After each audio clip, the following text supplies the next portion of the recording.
নারীদের নিরাপত্তা সারা ভারতবর্ষে এক বিপর্যয়ের সামনে। আপনারা জানেন, রাজস্থানে পরপর দু বোন গণধর্ষণের পর আত্মহত্যা করেছে। প্রথম বোনকে ভালোবাসার অভিনয় করে এবং ভিডিও প্রকাশ্যে আনবে এই হুমকি দিয়ে গত 4 বছর ধরে ধর্ষণ করার পর মেয়েটি বাধ্য হয়ে আত্মহত্যা করে। ছোট বোন পুলিশের কাছে শনাক্ত করে তাদের শাস্তির দাবি জানালেও পুলিশ নিষ্ক্রিয় থাকার ফলে এই অভিযোগকারীরা ছোট বোনের উপরও ব্যাপক অত্যাচার করে তাকে আত্মহত্যার পথে নিয়ে যায়।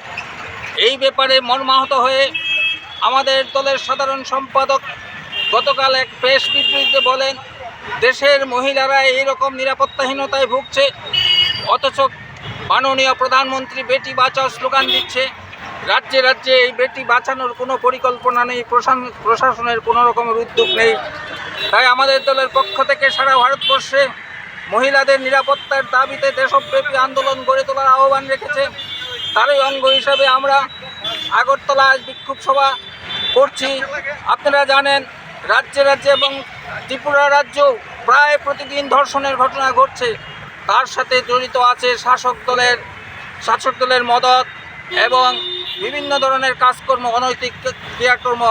এমনিতেই সাধারণভাবে মানুষের যে মনুষ্যত্ব আজ অধঃপতনের দিকে, সেই অবস্থায় রাজনৈতিক মদতে এই ধর্ষকরা ছাড়া পেয়ে যাচ্ছে বেশিরভাগ অঞ্চলেই। যেমন ভারতবর্ষের কুস্তি ফেডারেশনের সভাপতি, সে ইন্টারন্যাশনাল একজন কুস্তিগিরকে যৌন হেনস্থা করার পর সে আজ মুক্ত অবস্থায় ঘুরে বেড়াচ্ছে, তার কোনো বিচার হয়নি। বন্ধুগণ, আপনারা জানেন এই অবস্থা আজ দেশ চলছে।